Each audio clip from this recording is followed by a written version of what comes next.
Everyone believed his story. A brilliant medical student, a devoted husband, a man under pressure, but destined for success. When people talked about Mark Hacking, they described him as quiet, intelligent, and harmless. Someone who kept to himself. Someone who just needed time to figure life out. No one suspected that almost everything he said about himself was a lie. This is the story of Mark Hacking, and the double life that would end in murder. From the outside, Mark looked accomplished. He told friends and family he had been accepted into medical school, that he was on track to become a doctor, that his future was secure. But behind closed doors, the truth was very different. Mark had never been accepted. He wasn't enrolled, and he was drowning in lies. Instead of attending classes, Mark spent his days wandering campus buildings, hiding in libraries, or sitting alone, pretending to live a life that didn't exist. Tuition payments went nowhere. Questions piled up, and every excuse bought him just a little more time. His wife, Lori Hacking, believed him. Lori was trusting, supportive, and deeply in love. She worked full-time, supported their household, and defended Mark when doubt surfaced. When people questioned his story, she stood by him, convinced stress was the reason he struggled. But pressure doesn't disappear when you ignore it. It multiplies. Lori began to notice inconsistencies, missing paperwork, vague answers, stories that didn't line up. Slowly, she started asking questions Mark couldn't answer, and that terrified him. If the truth came out, everything would collapse. His image, his marriage, his future.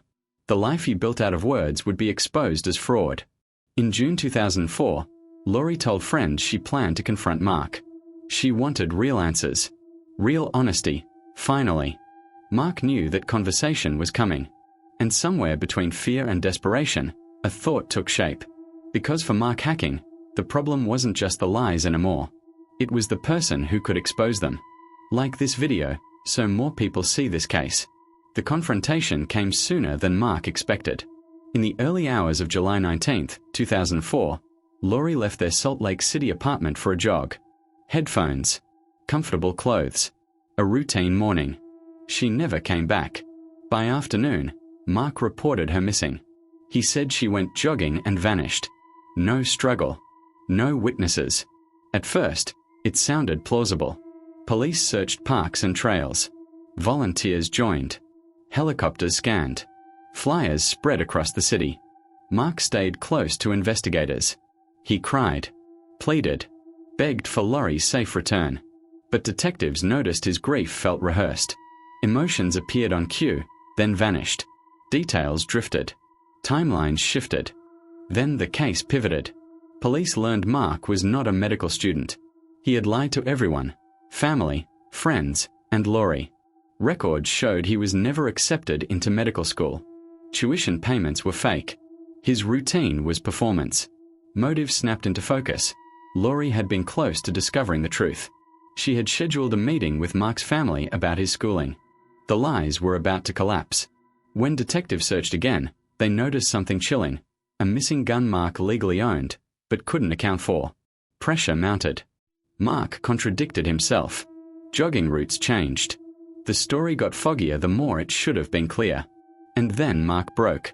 He confessed. He admitted he followed Lori before her jog, shot her, and disposed of her body in a nearby canyon, believing it would never be found.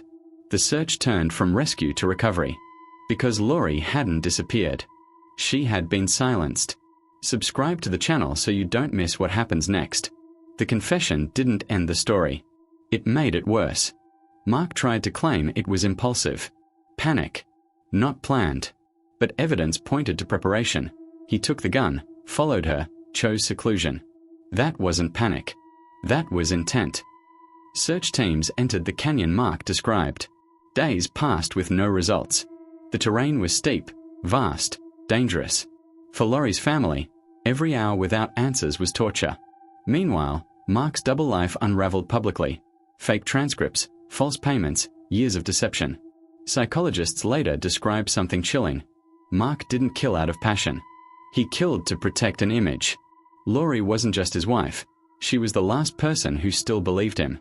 When her trust cracked, his identity was at risk. As pressure grew, Mark's directions stayed vague and inconsistent. Then remains were found. Laurie's body was recovered in a remote area, confirming what investigators already knew. The jog was never meant to end with a return home. The case shifted from "Where is Laurie?" to a darker question: how could someone live a lie for so long and decide murder was easier than truth? What do you think was Mark's real motive? Write your thoughts in the comments. In court, prosecutors framed it as preservation, not rage, but ego and fear of exposure. Evidence suggested planning, timing, location, weapon. The defense argued expectations and failure. Prosecutors pushed back. Millions fail. Almost none choose murder. The jury didn't take long. Mark Hacking was convicted of first-degree murder, sentenced to life in prison. Laurie's family describe her kindness, her plans, the moment they realized the search wasn't for a missing woman, but for a body. Mark offered little. Detached. Focused on himself. The haunting truth remained: Laurie didn't die for leaving, or anger, or threats. She died because she wanted the truth. When lies pile up long enough, they don't just collapse. Sometimes, they kill. What is your opinion on this case? Write it in the comments.